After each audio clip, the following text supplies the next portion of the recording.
Hola emprendedores y emprendedoras canábicas, bienvenidos a su video podcast número 101 de su serie de negocios, cannabis y política. El día de hoy tenemos un invitado especial. Hemos estado hablando con líderes empresariales como Gilberto Morelos Favela, hemos estado hablando con líderes de la industria del cannabis como Adán Maciel, como nuestro amigo Jaciel, también que en paz descanse estuvo aquí en estas entrevistas.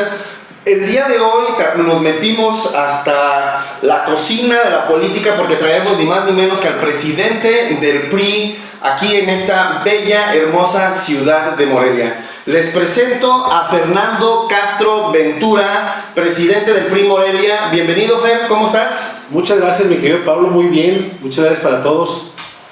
Ok, Fer, antes de meternos a los temas de política, aunque nosotros pues no hablamos tanto de política, ahora ya el tema del cáñamo principalmente que nosotros estamos llevando, lo estamos haciendo que todos los actores políticos se enteren, vean qué es lo que está pasando, porque realmente es una industria que para el año 2027 se tiene esperado que valga 42,000 millones de dólares a nivel global, tanto lo recreativo como lo industrial como lo medicinal. Entonces, donde hay muchos miles de millones de dólares, pues obviamente también influye la política, influyen muchas cosas que han estado pasando, pero para empezar, para que te conozcan, para que no digan, ¡ay, presidente del PRI, no, ni una gorrita nos trajiste! Tú dinos, ¿quién es Fer Castro? ¿Qué año naciste? ¿Eres de Morelia? Sí. Ahorita vamos a contar un poquito más de cosas personales nuestras para que la gente se entere también. ¿Quién es Fer Castro de tu propia voz?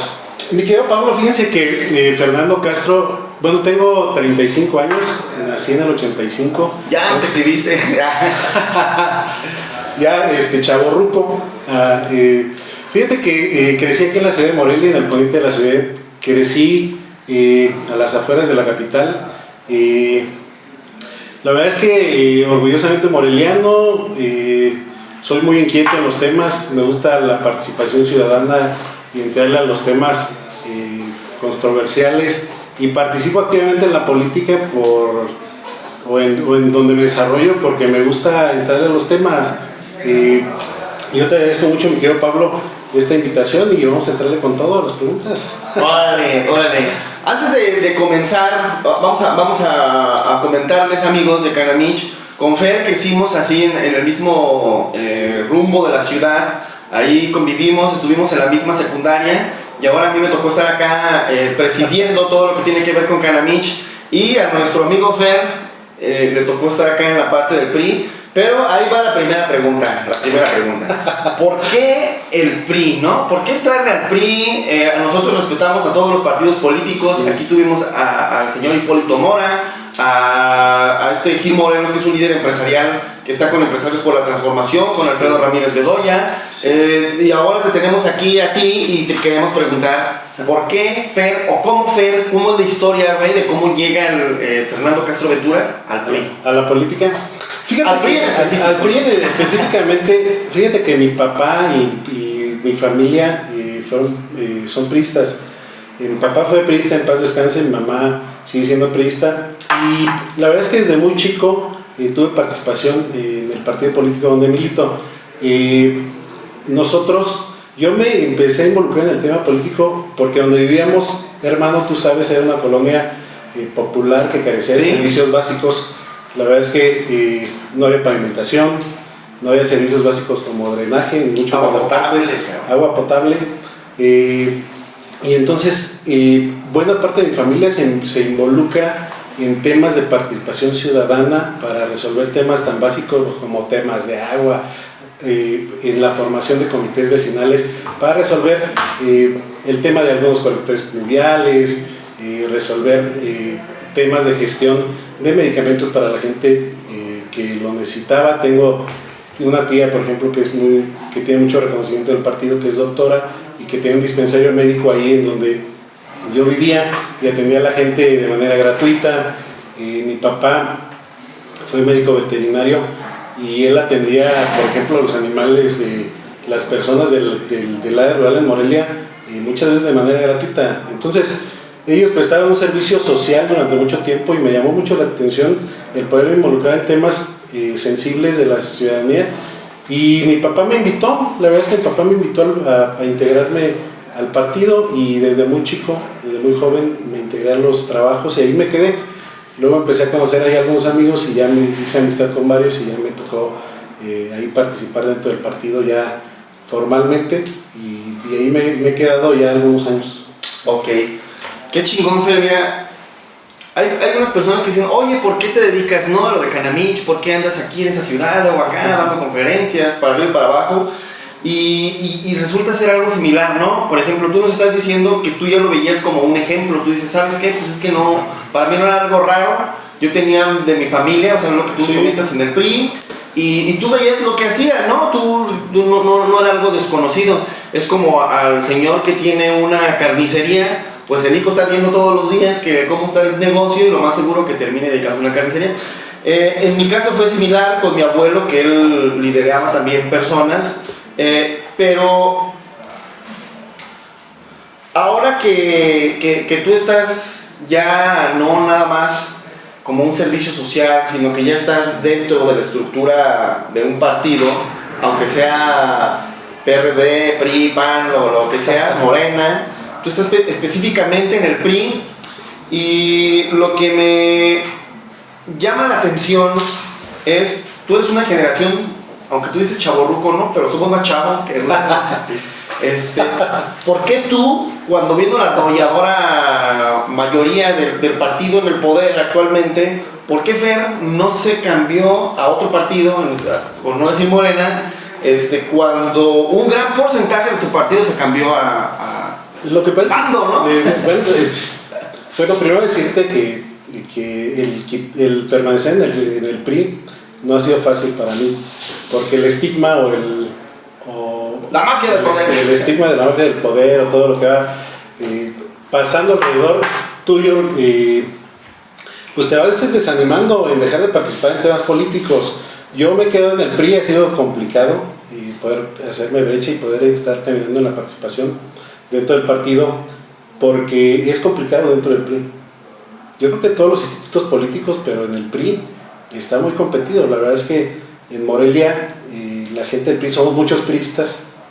Aquí históricamente hay alternancia entre el PAN y entre el PRI, y entonces siempre hemos tenido así una rivalidad. O sea, hay muchos grupos dentro del PRI. Se hacen se hace bastante menos la participación, porque uno espera, ya el proceso electoral se hace hasta vicio los procesos electorales, porque apasiona mucho el tema político. Yo me fui apasionando, me fui metiendo, y la verdad es que no me fue fácil, pero me conservé y he estado ahí luchándole en los temas. ¿Por qué? Porque he encontrado desde el partido, desde esa trinchera, la posibilidad de ayudar a la gente y demostrar al final de cuentas que cualquiera que sea la trinchera, sea el PRI, sea Morena, sea el PAN, sea el PRD, si quieres hacer las cosas bien, se pueden hacer bien. Yo he aprovechado los espacios de participación política que he tenido para poder ayudar a la gente, y eso me ha dado la verdad es que muchas satisfacciones en mi vida personal, porque entrarle desde el puesto donde estés, ayudar a la gente no es fácil.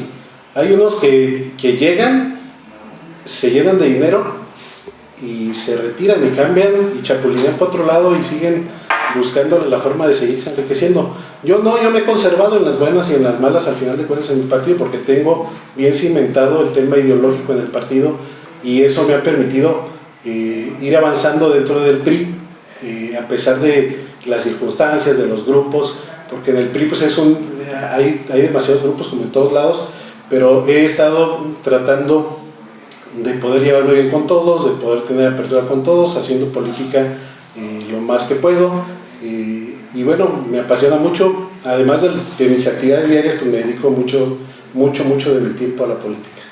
Chingón. Oye, ya que le comentamos un poquito aquí a la gente que venimos del mismo barrio, que venimos de abajo, la gente sí. entienda, porque ahorita podrían decir nice Don Canamich, ¿no? En unas oficinas muy chingonas, sí. Y Don PRI allá en su oficina de presidencia del PRI municipal. Pero hay mucha gente, güey, todavía en el barrio, güey, que dice, no, pues yo no tengo esperanzas, güey, pues yo nací aquí me quedo. ¿cuál? Y lo digo contigo, güey, que nos conocimos de morros, sí. De chiquitos vimos cómo estaba realmente. A nosotros nadie nos cuenta lo que es la violencia, güey. A nosotros nadie nos cuenta lo que es la pobreza extrema, güey. No de que te haga falta algo, güey. La pobreza extrema, güey. Nosotros la vimos, güey. De carne propia. Mira, ¿qué mensaje le das, güey, a la banda? Porque hay mucha banda, güey, todavía ahí y en otros barrios. ¿Qué mensaje le das? ¿Cómo puede ser Don Pri la banda? Y la segunda, ¿qué mensaje le das? ¿Y cuál fue tu primer chamba en la política? Que dijiste, que hay billete, o sea, aquí me pagaron, no más vine a repartir volantes. Ya. Sí. Esas dos, ¿qué mensaje para los chavos? Fíjate que te quiero decir que me da un chingo de gusto poder compartirlo porque se abren pocos espacios y estos podcasts, la verdad es que permiten hablar de netas. A don Pablo, el presidente de Canamich, nos conocimos en un barrio muy cabrón en Morelia, o sea, eran las afueras de la ciudad. Y la verdad es que... Las afueras de la ciudad de los principios de los 90, güey. Sí, o sea, las afueras de la ciudad en colonias fea, donde la mitad de la colonia estaba construida con casas de cartón. Exacto, güey. Y no había servicios básicos, ni siquiera alcantarillado, como lo comentaba hace rato, agua, luz. Estaba muy precario el tema.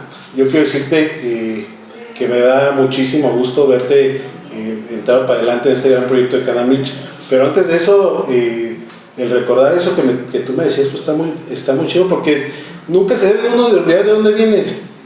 Tienes que perfectamente saber de dónde vienes para saber a dónde vas, y eso es bien chingón, porque y entonces era la época de los cholos. De los cholos pesados. De los cholos pesados, ¿no? No los cholos de Netflix, de serie. No, del cártel de Santa, no. La violencia verdadera, güey. Había llegado un grupo, me recuerdo, bien allá a la colonia donde llegaba Pablo, que se llama... Tendencia gringa, ¿no? Tendencia gringa, porque vivían varios en Los Ángeles. Y entonces llegaron a radicar muchos en la colonia donde vivía Pablo. Y se llamaban Lennox. Así se llamaba el barrio, me acuerdo bien. Lennox 13, güey. Y entonces ellos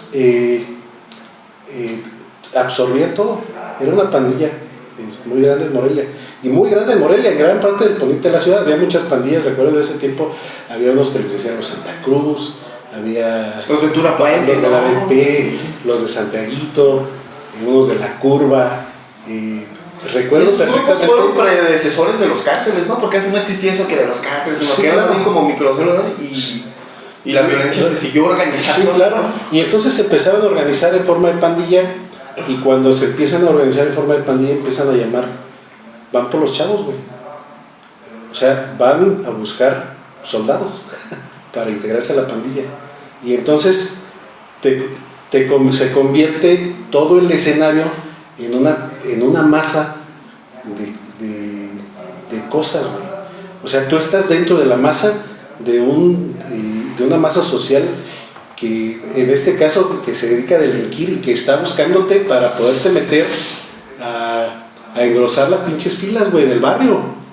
En ese entonces recuerdo que ellos iban, los líderes que estaban, recuerdo al Chirrín, en paz descanse también, que el Chirrín, el Diablo, y la otra vez platicábamos con Pablo de todos aquellos personajes que se habían hecho famosísimos en el tema de las pandillas y eso, porque eran personas que convivían pues en la colonia y se eran partícipes al final de cuentas de las cosas malas que ocurrían en la colonia.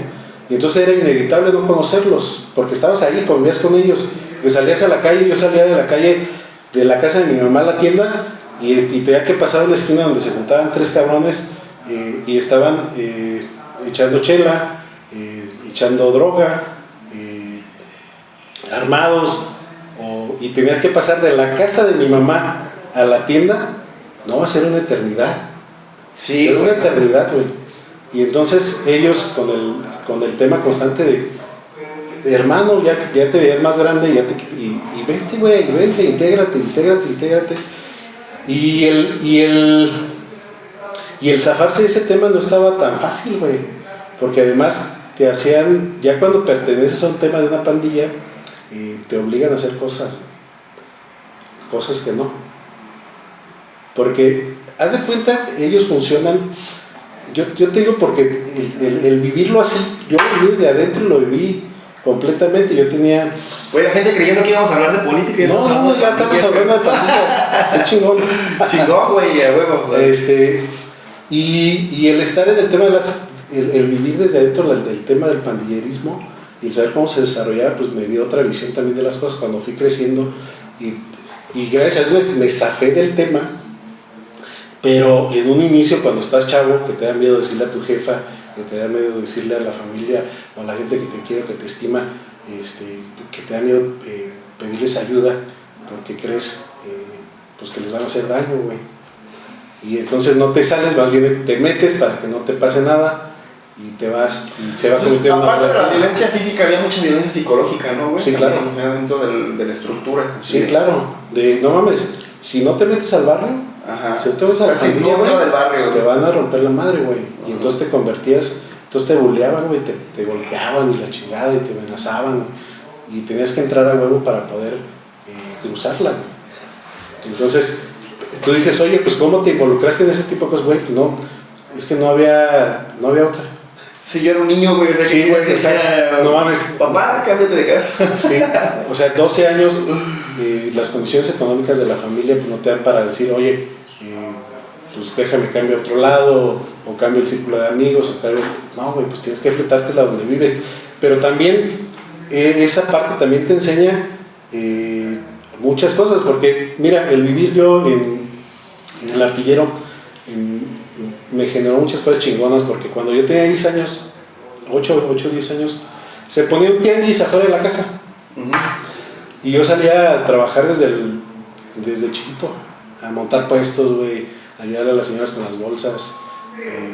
Siempre fui un tipo que me dediqué a tratar de echarme un peso a la bolsa para poder progresar.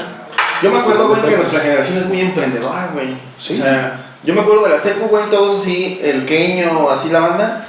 Ahorita tienen sus negocios grandes, güey, algunos, no todos, ¿verdad? Pero es como una generación que, como de... Sí. De que nos vimos, porque yo hice esta pregunta, güey, porque a mí no me avergüenza para nada.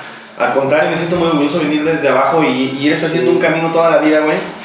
Pero yo cuando salí del barrio, güey, también, o sea, yo seguí para adelante, estudiando, trabajando, leyendo, educándome, relacionándome con estos, con aquellos, para arriba y para abajo. Pero llega un punto, como ahora con Canamich, que estamos con Jorge, que aquí en el podcast tenemos público y todo. Jorge, uno de los fundadores, que está aquí junto con el Doc Heavy. Y vemos la complejidad del negocio que estamos creando, de la organización, y decimos, wow, güey, digo, estamos en tantas ciudades. Nuestros podcasts, lo ven millones de personas, güey, literal, en Facebook, las gráficas medibles, millones de personas. Traemos a fulano, a mengano, a perengano con nosotros. Y luego por ahí anda la banda, güey, diciendo que somos burgueses, que somos privilegiados. Entonces yo dije, a huevo, vamos a hacer este programa para que vean, güey, que a nosotros no nos van a contar nada de eso, güey. O sea, venimos de verlo literalmente desde la parte más baja de la sociedad, güey.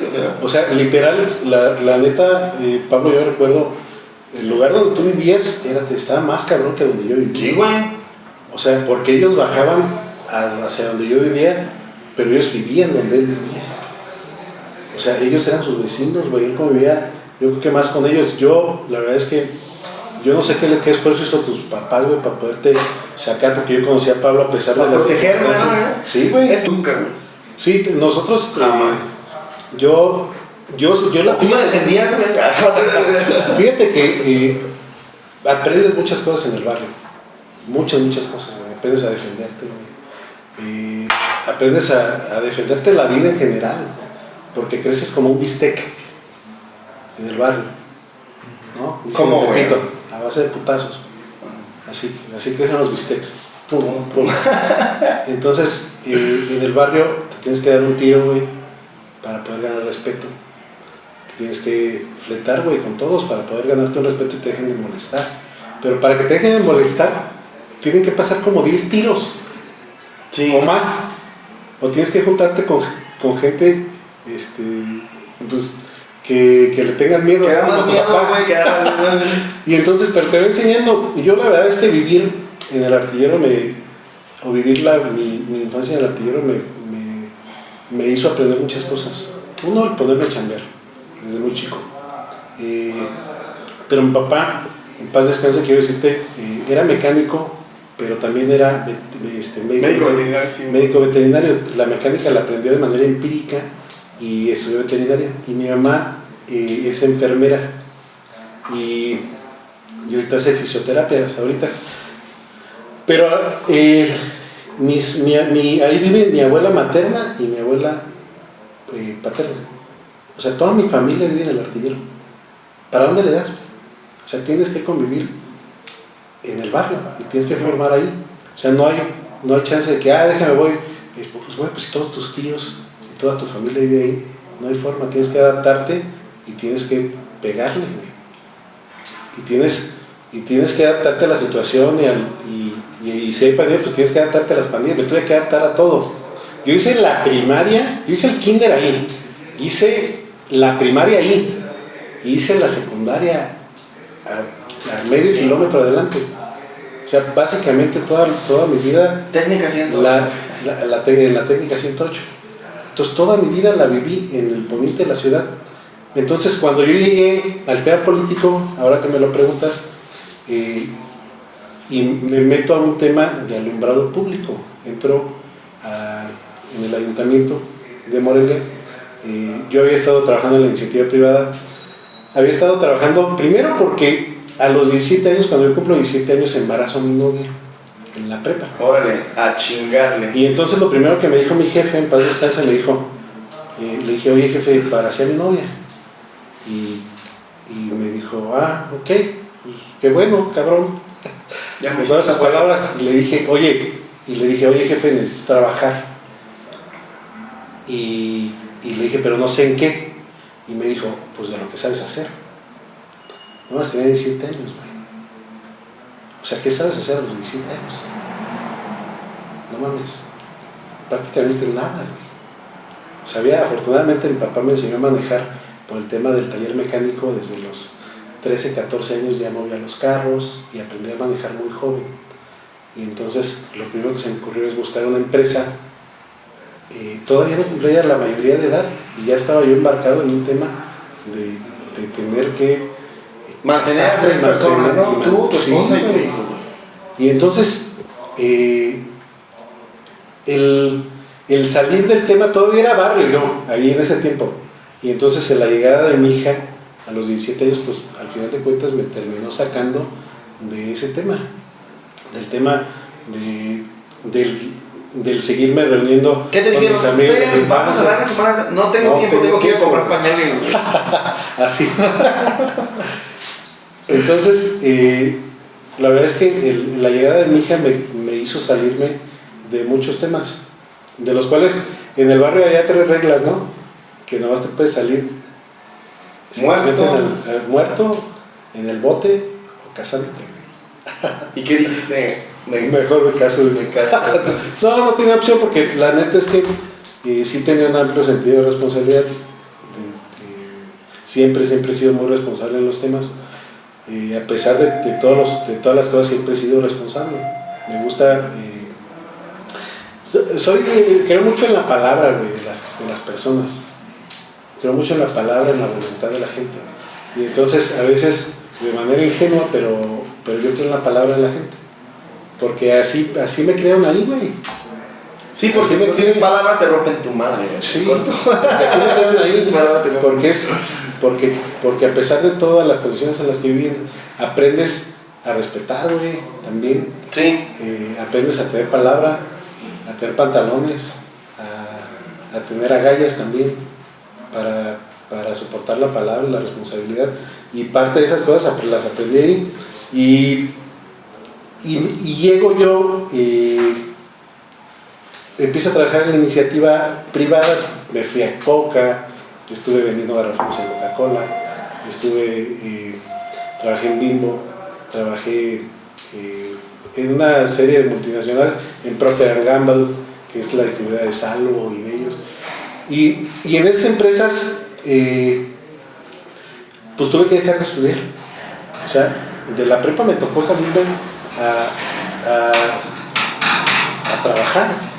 O sea, no era un asunto de que yo quisiera salirme a estudiar, sino que ya había que mantener a sacar adelante a la familia, pues. Y entonces dejé de estudiar, me puse a trabajar, pero encontré gente valiosa en el camino. La verdad es que en Coca-Cola, como en otros lados, me encontré gente valiosa que me ayudó a entrar en los temas, me fueron enseñando, entré a temas de capacitación y me fui involucrando en temas muy chingones. Un día recuerdo bien, estaba trabajando yo en Yakult y me corren en un diciembre, güey. Sí, me conoces, ¿sabes? Me corren en diciembre, 1 de diciembre. Con tu niña. Sí, o sea, en el cumpleaños de mi hija tuve una diferencia con un cliente y el cliente me reporta a México y sopa. Y entonces lo vi muy fatal porque en diciembre, cuando corren a alguien en diciembre en una empresa privada, pues prácticamente estás frito, güey. O sea, cuando te corren en diciembre, pues primero las empresas pagan aguinaldos en diciembre. Y el presupuesto para el pago de nóminas ya está dado, y entonces llega enero y igual, pues tienes que ir a la cuesta de enero en la organización, en la administración, y empiezan a contratar a la gente hasta febrero casi. Y entonces iba yo a estar, y luego me dieron de liquidación como creo que eran como 5,000 pesos, ya los debía, una cosa así. Y entonces me ve mi papá y me dice, oye, hay una posibilidad de entrar al Ayuntamiento de Morelia. ¿Quieres entrar? Y la neta le dije, pues sí. Sí, pues no tengo otra, güey. La verdad es que no quería porque me estaba yendo muy bien en el tema de la administración. O sea, prácticamente te dijeron, o le entras al PRI o qué. No, fíjate que, aparte del trabajo partidista, fue mi primer cargo en una administración municipal o en la administración pública, pues, y que fue un cargo menor, porque al final de cuentas yo llegué al Ayuntamiento de Morelia, a la bodega de alumbrado público, y he corrido con la suerte, hermano, de encontrar gente buena en el camino, gente que me ha ayudado y gente con la que he tocado puertas y que me ha podido impulsar o que me ha podido enseñar, porque soy un tipo que me he dedicado, también no me da pena pedir un favor o decir que me ayuden cuando necesito ayuda o cuando eso te enseña el barrio también. Sí, tiran paro, güey. Tiran paro. Sí, claro. Sí. Entonces, el pedir ayuda, el poder desenvolverte, el poder platicar. Y la verdad es que las tablas que agarras en la iniciativa privada en el tema de las ventas, pues es impresionante. A ver, ahí me interesa muchísimo. Deja cierro mi cojo porque ahí vienen las preguntas chingonas. Ya hablamos del barrio, ya. Para que la gente no ande diciendo que somos burgueses, güey. En la iniciativa privada tú vendías productos o te hacían vender marcas, ¿no? O sea, te convertiste en un muy buen vendedor porque desde la secu, pues ya te dedicabas al business, ayudar a las señoras, acá y acá. Y me comentabas ayer en la plática que tuvimos, o antier, que cuando empezaste a checar lo de la política era lo mismo, que tenías que vender a un candidato o a un puesto y que era como vender una marca. Sí, claro. A ver, explícanos esa Fíjate que yo cuando llegué a la política, cuando me involucré en las campañas políticas, después de haber vivido mi experiencia en la iniciativa privada, pues veía que era lo mismo. Porque al final de cuentas, si tú vendes un producto o vas a introducir al mercado un producto que la gente no conoce, pues tienes que decir pues, todas las propiedades que tiene, que va a dejar la ropa suave, que esto, que lo otro, todas las bondades del producto, y las tienes que exponer a la gente, y tienes que decir las cosas buenas que tiene el producto. Dice que nadie vende mal, ¿verdad? Y entonces el buscar fíjate que yo tuve un crecimiento importante en una de las empresas en las que participé, porque soy un tipo, a mí me fue muy bien porque me ponían a abrir mercado, porque yo era un tipo que me iba bien así. ¿Que no te daba pena puedes llegar y decirle qué onda, quiere? Abrir mercado, o no? Sí, claro, y a buscar clientes. Y entonces en la búsqueda de clientes me fue muy bien en la iniciativa privada. Y el vender a un candidato es como vender un producto. Como vender un producto. Al final del día. Al final del día. Porque la gente te debe conocer lo bueno de la persona. Y claro que va más allá del tema de solo ver a los candidatos o a la gente que se dedica a la política, un producto también. Muchos de ellos sí lo pudieran ser así. Muchos, te puedo dar muchos ejemplos que son como productos nada más que se pintan una sonrisa y la gente incluso de... A ver, danos un ejemplo, güey. De algunos partidos políticos. No, algunos ejemplos de políticos que son como... Pues el Enrique Peña Nieto, güey. Sí, un productazo. O sea, un productazo. De telenovela, ¿no? Sí. O sea, era un productazo de telenovela. El mismo gobernador del Mazo, que es gente también de mi partido, ahí, también es, cuando tú los conoces en persona, parecen actores. O sea, actores de telenovela. O sea, tú los conoces en vivo y listo. A ver, ¿cómo llega un mortal, no? Con el señor o licenciado del Mazo, güey, así de... ¿Te cita en dónde? ¿Cómo lo conoces? ¿Por qué? Pues mira, bueno, primero yo empecé trabajando como activista social dentro del partido. Entonces, y hacía activismo político y de organización dentro de mi partido. ¿Qué quiere decir esto? Que formaba comités en secciones de Morelia o en las colonias, y a la gente con la que yo llegaba para que recibiera al candidato, pues tenías que venderle pues en ese momento lo que era el candidato y lo que es la persona, el candidato, y tienes que exponer los motivos por los que lo debe recibir, porque cuando empieza una campaña de promoción política, hay dos partes: gira la campaña por un lado y el PRI por otro lado. O sea, no es lo mismo. O sea, el partido hace su trabajo y el candidato hace su campaña política. Entonces, hay priistas que pase lo que pase van a votar por el candidato que sea, pero hay priistas que necesitan conocer al candidato, que así debería de ser. Todos que tienen que conocer al candidato y tienen que fraternizar con el candidato para poder aceptarlo y para poder apoyarlo. Eso sería lo mínimo que debería de ser en todos lados. O sea, no puedes apoyar a una persona nada más por tener las siglas de un partido político. Fer, hablando de eso, el PRI está en picada. Está... y no porque... Sé que tienen estructuras, pero... Bueno, esa es otra pregunta, ¿no? Pero ¿cómo ves tú desde adentro del PRI? O sea, nosotros lo vemos en las redes sociales y todo, dices, venga, ¿no? Pues sí les están dando con todo. Alfonso, acá, el PAN, el Morena. Bueno, tienen desapareciendo el PRI desde la vez pasada, ¿eh?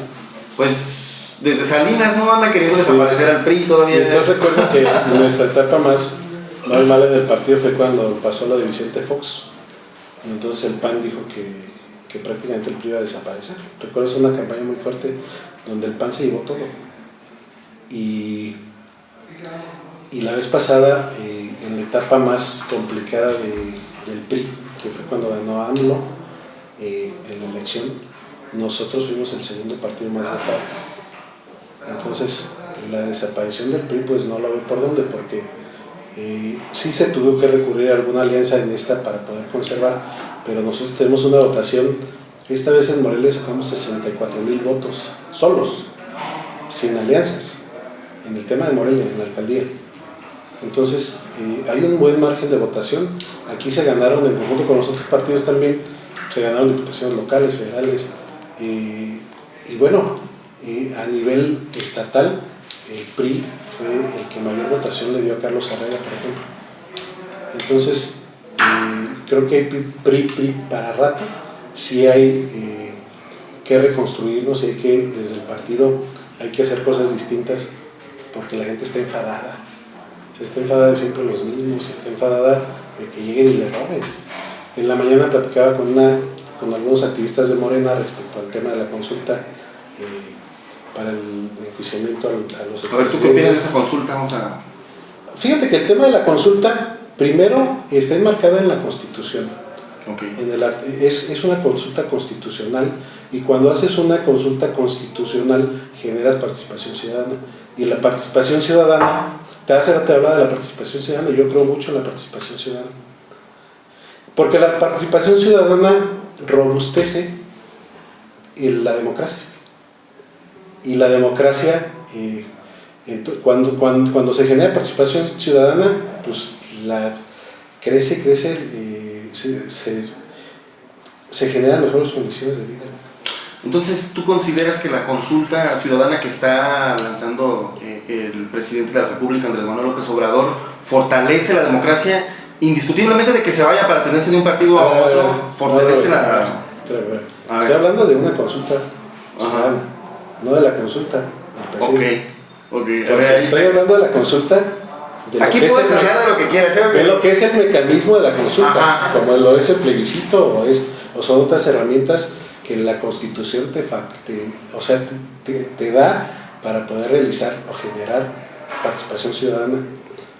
Pero con esto quiero decir, uno, el Ejecutivo mete una iniciativa y donde dice que van para enjuiciar a los expresidentes desde Salinas, Cedillo, Fox, Calderón, Peña Nieto, por supuestos actos ilícitos o por algunas cosas que tuvieron, pero la Suprema Corte de Justicia de la Nación modifica la pregunta. Y entonces la pregunta, en las líneas de la pregunta, en ninguna línea menciona a los expresidentes. No sé si has leído la pregunta. La escuché en la radio. ¿La escuchaste? La escuché en la radio. Bueno, y si la pregunta es muy ambigua, o sea, queda muy volátil, güey. O sea, te la voy a compartir. Mira. Ahora te voy a decir por qué te llevo a todo. Te la voy a compartir. Aquí en vivo.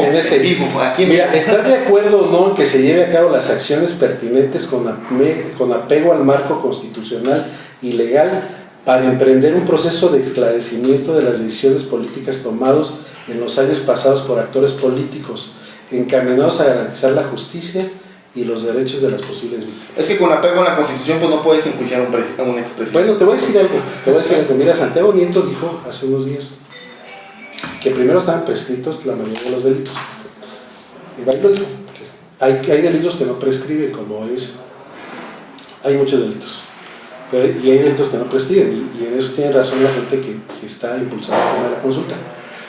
Yo de manera personal creo que la consulta es un tema más mediático que realmente genera participación ciudadana. Yo creo que desde mi punto de vista no es necesario gastarse 500 o más de 500 millones de pesos en hacer una consulta que no va a tener o no va a generar la participación que deseas. Se ocupa el 40% de la participación en el listado nominal para que pueda tener efectos legales la consulta. Entonces, complicadísimo, muy complicado. O sea, el 40% del listado nominal son aquí tiene el dato de la cantidad de millones de personas que tienen que votar.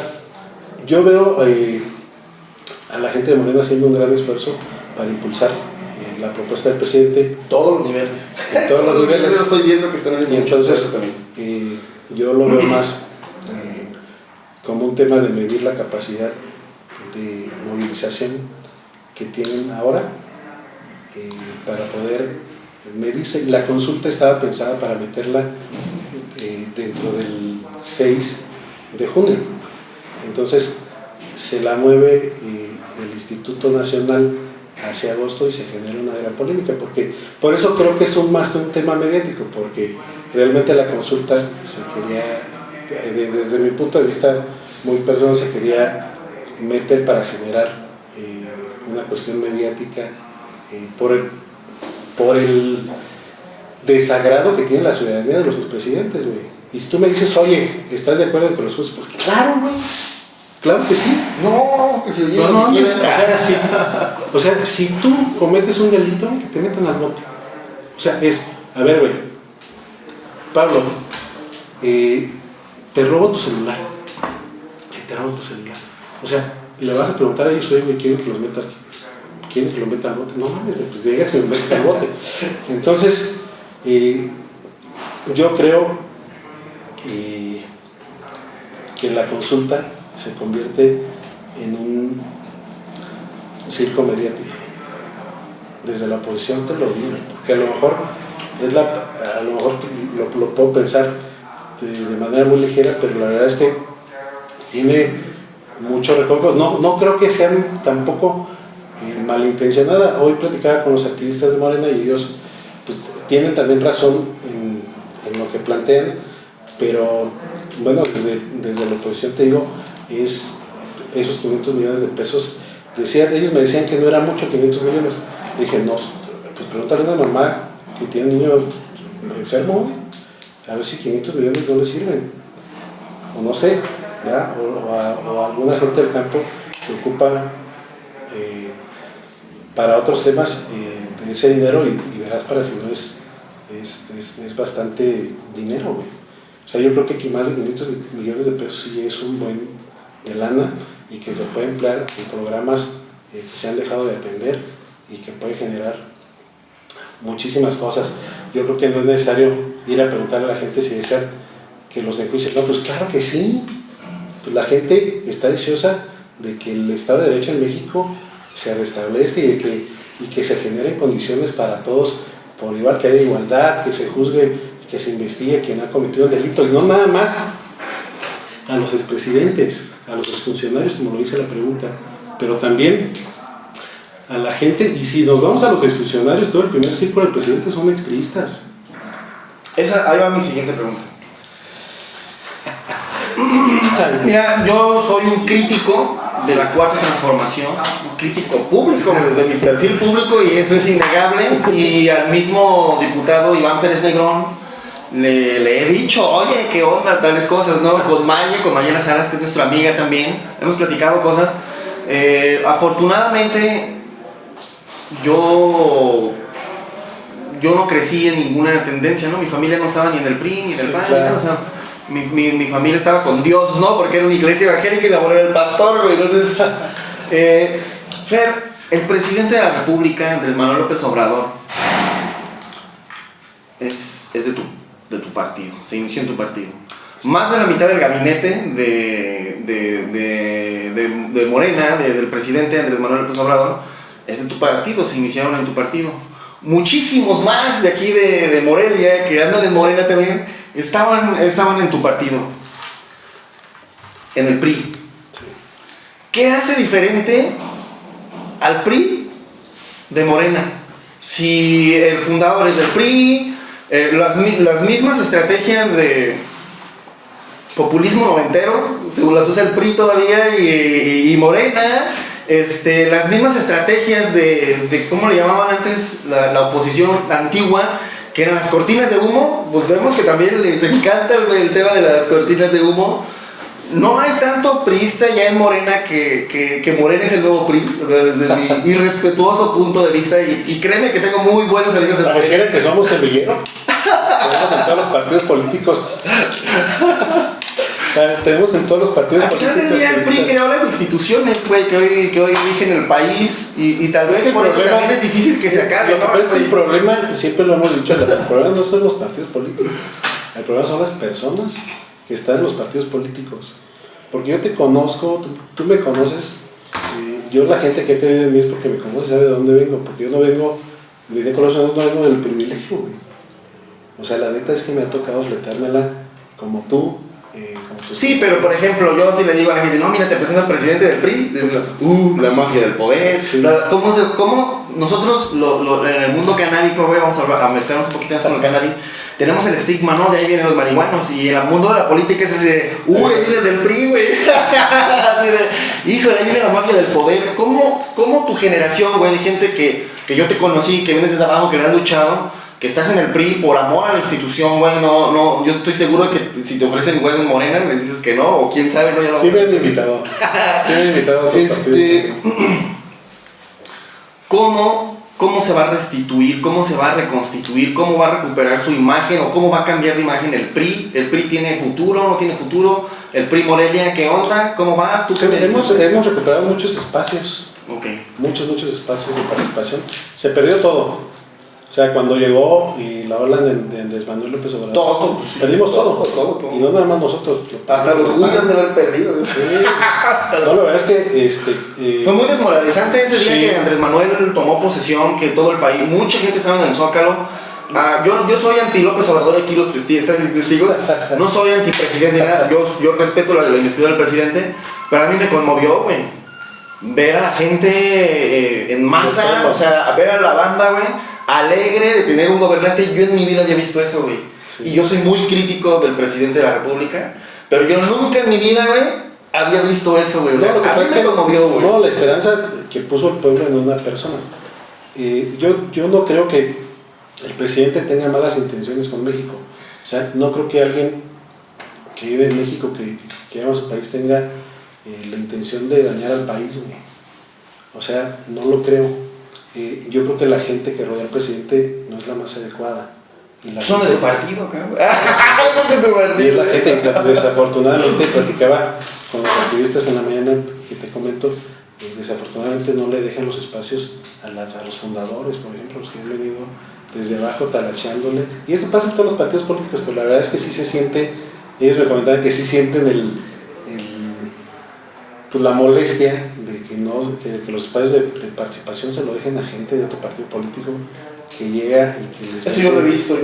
Pero no nada más les pasa a ellos, les pasa en todos lados. Esa es la política, ¿no? Así es la política. O sea, o no la política como nosotros la concebimos, porque el hecho de hacer política, tú puedes hacer política desde todos lados. Mi familia hacía política haciendo comités ciudadanos o haciendo comités de participación. Esa es la política, generar participación ciudadana o generar...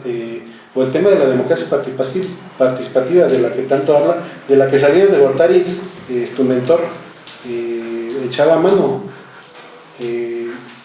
Ahora la democracia participativa la ven, impulsa un tema de una consulta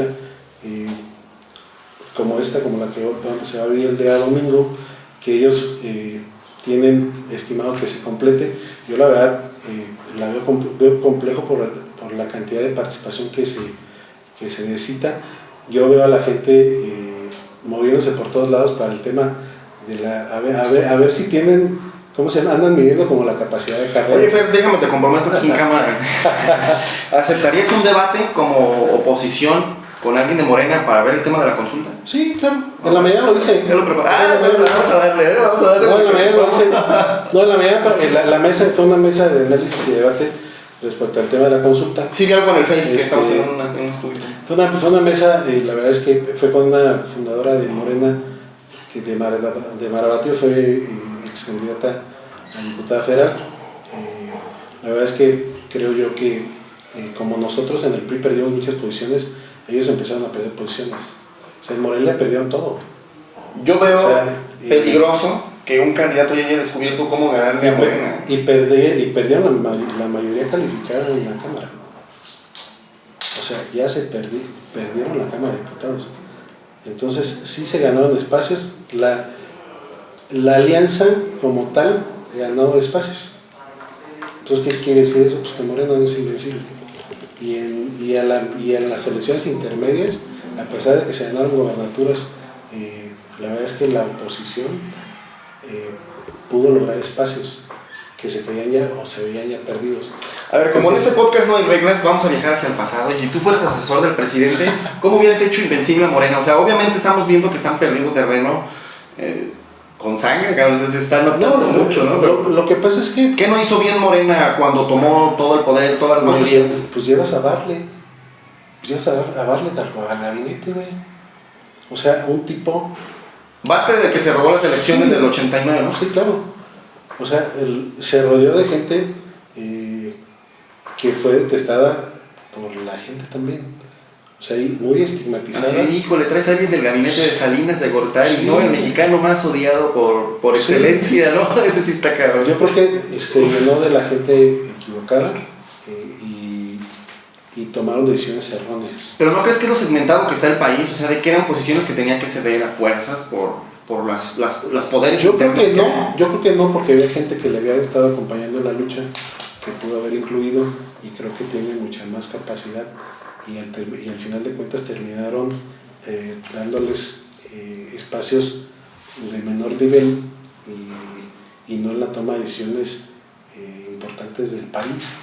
Entonces, creo que la gente que lo había venido acompañando, que tenía ideas e ideales muy fortalecidos en el tema de la transformación del país o lo que ellos consiguen como la transformación del país, pues eran las que había de impulsar y había de empujar, pero llegaron gente de todas las banderas y no es tan mal que les haya dado cabida a todos, porque entiendo que fue por un tema de gobernabilidad que lo hizo, pero entonces se salió completamente del discurso. Cuando sale completamente del discurso que traía y empieza a hacer cosas distintas, pues la mitad o buena parte de la gente de Morena se le desprende. El mismo Noroña, que lo había estado ayudando, se desprende también y luego se vuelve a acomodar, pero ya es, o el mismo Monreal, que también se vuelve a desprender, o el mismo Porfirio Muñoz Ledo, que también, sí, no, que les dijo sus cosas, ¿verdad? Sí, claro. Porfirio Muñoz Ledo, el diputado, ha tenido fuertes discusiones en la Cámara de Diputados. La verdad es que les ha dicho sus verdades, y desde adentro, y se le han echado encima porque ha expuesto él lo que él piensa. Entonces, creo que la gente que como él, que lo acompañó durante mucho tiempo, pues tiene, ahora sí, creo que sí tiene voz y voto en los temas trascendentales, pero le cede a Mario Delgado el tema de la Cámara y vapulea a Porfirio Muñoz Ledo, y Mario Delgado se convierte en un kamikaze en la Cámara de Diputados, y bueno, termina perdiendo posiciones muy importantes, y ahí están, y ahora lo van a padecer. Te veo como un priista con mucha confianza en lo que está pasando, ¿no? No, la verdad es que yo entiendo que ni las derrotas ni las victorias son para siempre. Ok, vamos a hablar de marihuana con el presidente del PRI Morelia, a ver si lo podemos editar o que salga el nombre. Vamos a hablar de cannabis con el presidente del PRI. Sí. Fíjate, Fer, que esto de la regulación del cannabis es algo que está a nivel global, es algo que no es aquí del rancho, como yo se los he expuesto a mucha gente de Morena y a Hipólito Mora y a gente de otros partidos. Es un tema que ya el gabinete del presidente Peña Nieto traían en salsa, ahí ya listo para aprobarlo así de emergencia antes de salir. Se dieron algunos permisos, como se acostumbra todavía en nuestro país, a empresas afines a ellos, al PRI, ¿no? Por así decirlo, a tu partido. Entra la Cuarta Transformación, encabezada por el presidente López Obrador, y para todo, para los permisos de COFEPRIS, para los permisos de CBD, para todo, de una industria que podría salvar económicamente al país. Las incipientes economías, por ejemplo, de California y de los estados de Estados Unidos que han legalizado, se han salvado por los impuestos que genera el cannabis.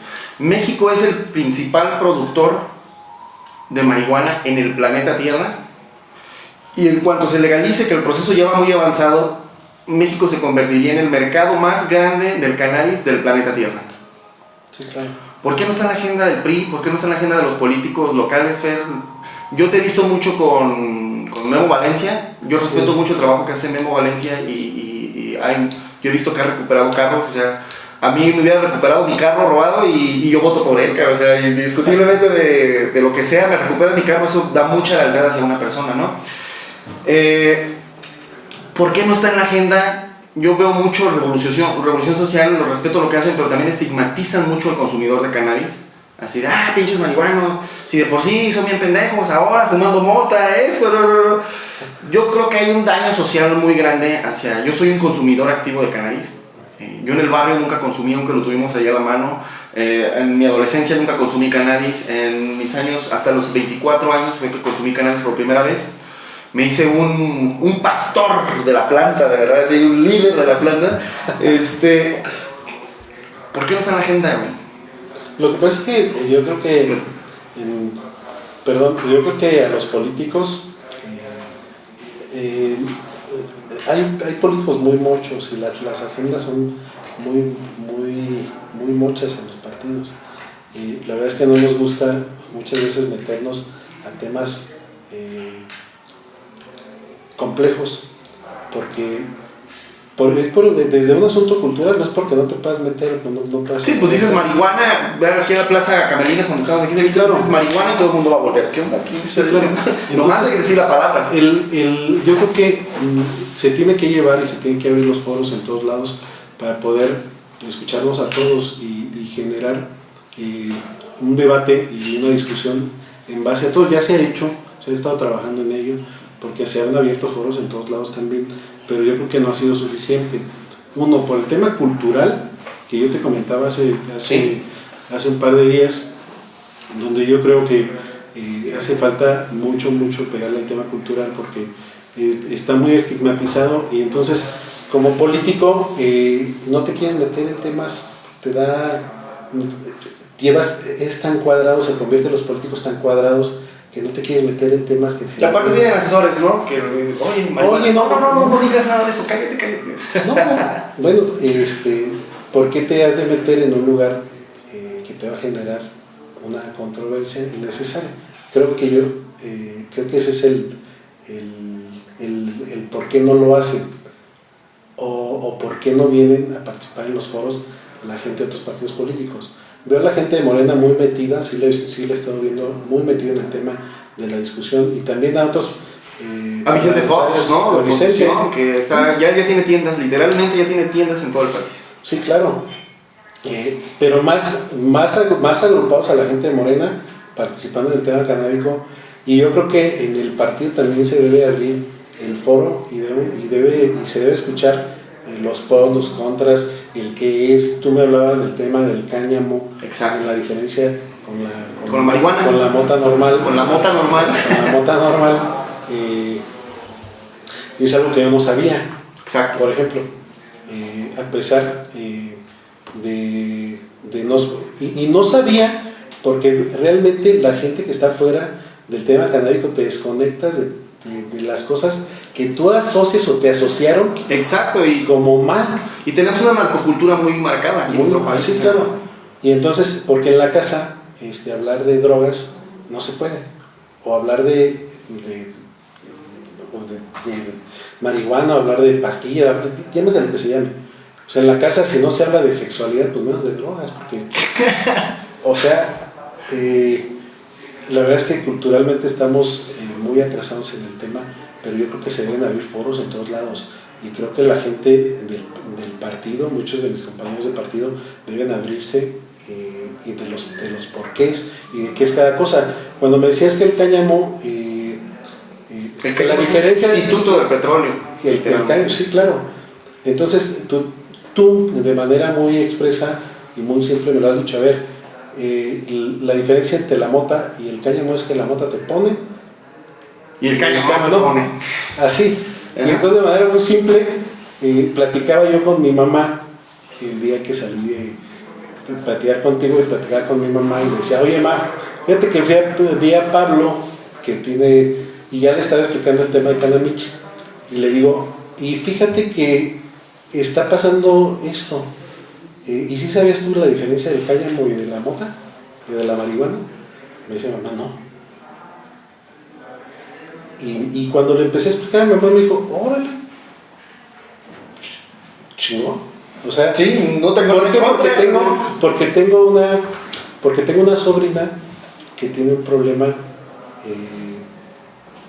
y ella cuando caen rayos se convulsiona, tiene problemas de convulsión, y entonces su familia, su mamá ha recurrido a terapias alternativas para poder disminuir su problema, y entonces tuvo mucha efectividad en mi prima el tema del uso del CBD. Del CBD. Y entonces, pero muchas veces no lo usan por el tema del estigma. Se va a poner marihuana. Sí, claro. Incluso hasta la marihuana en alcohol, sí, que vas a usar para un golpe. O sea, la abuela sí tiene la mota en alcohol, pero la tiene abajo. Donde no la agarran los niños, donde nadie la vea. Donde nadie la vea.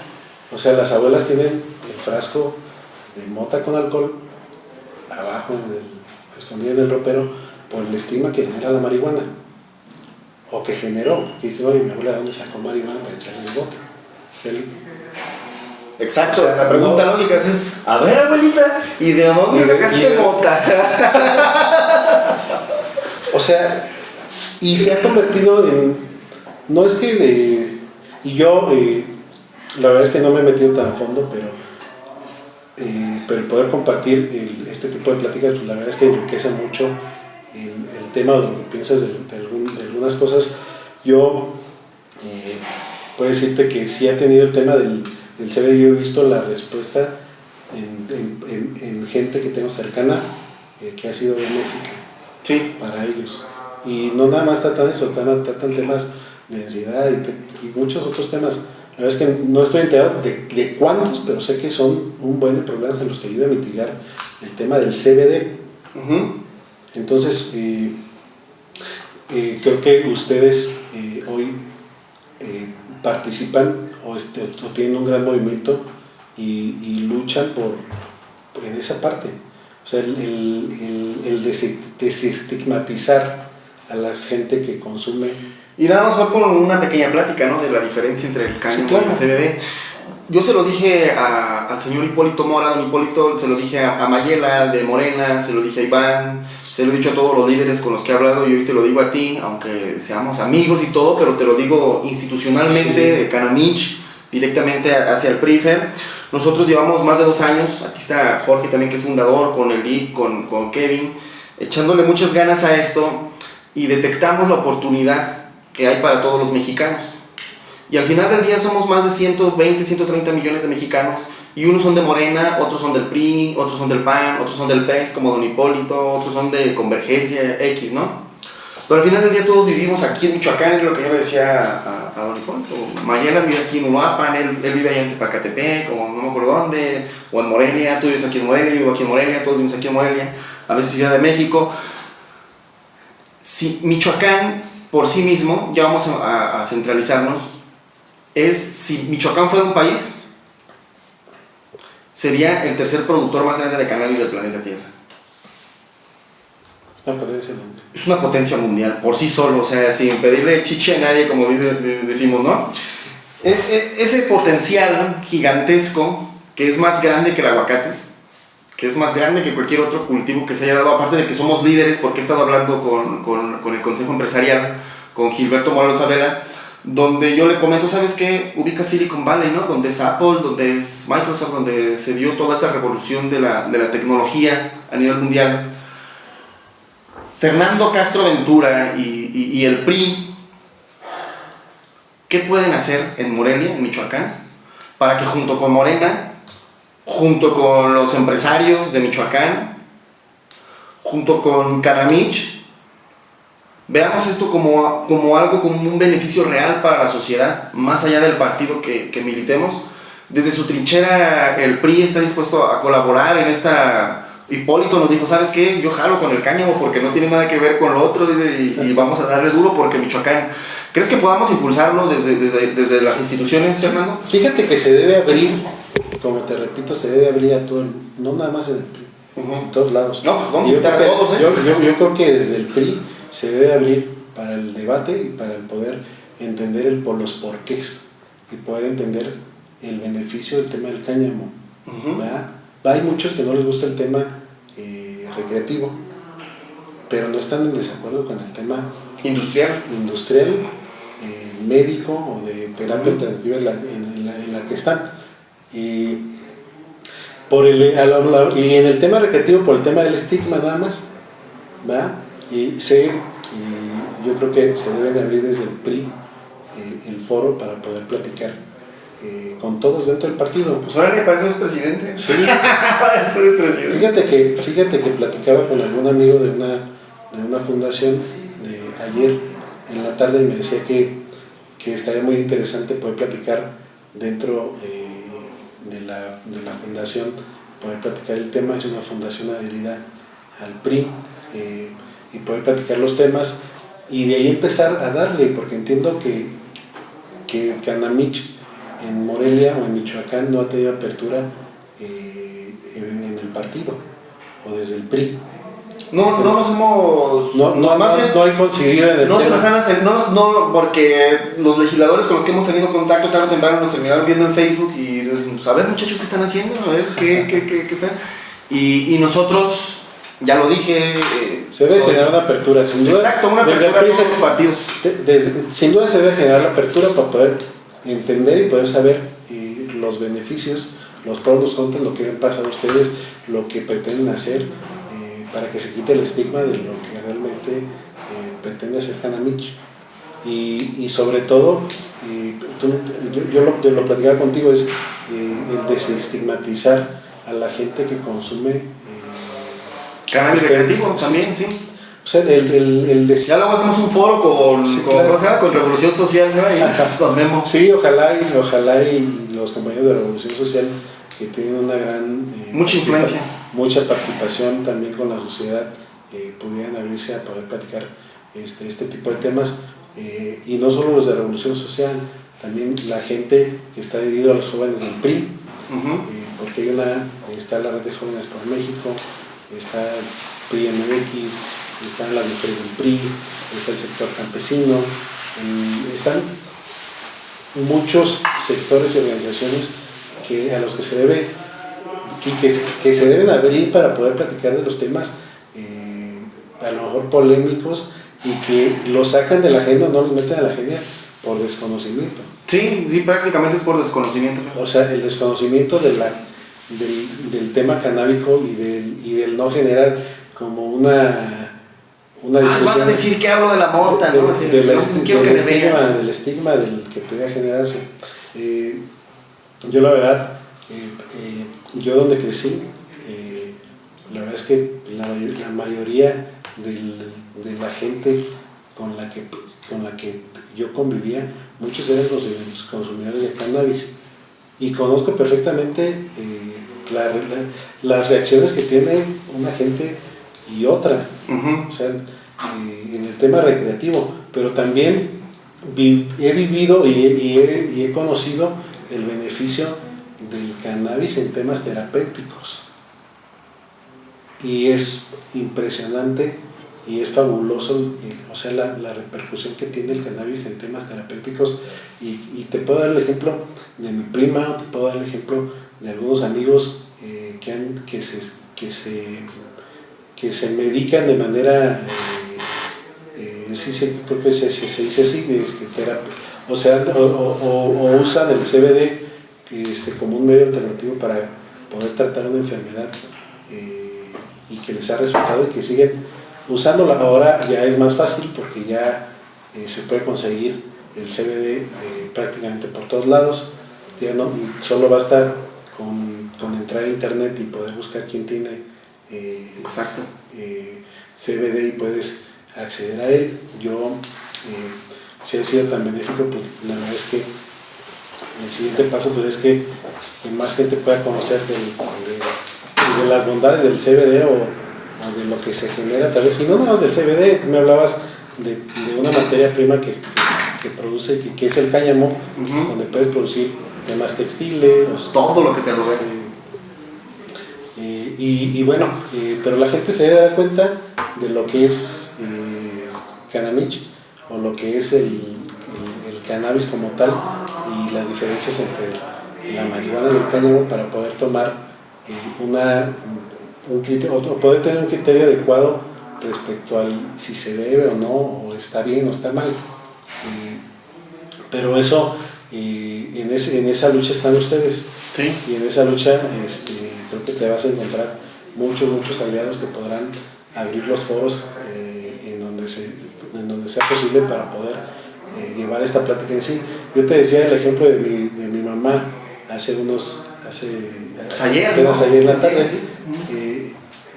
donde me decía, bueno, no sabía, y luego platicaba con mi pareja y también me decía, oye, no sabía.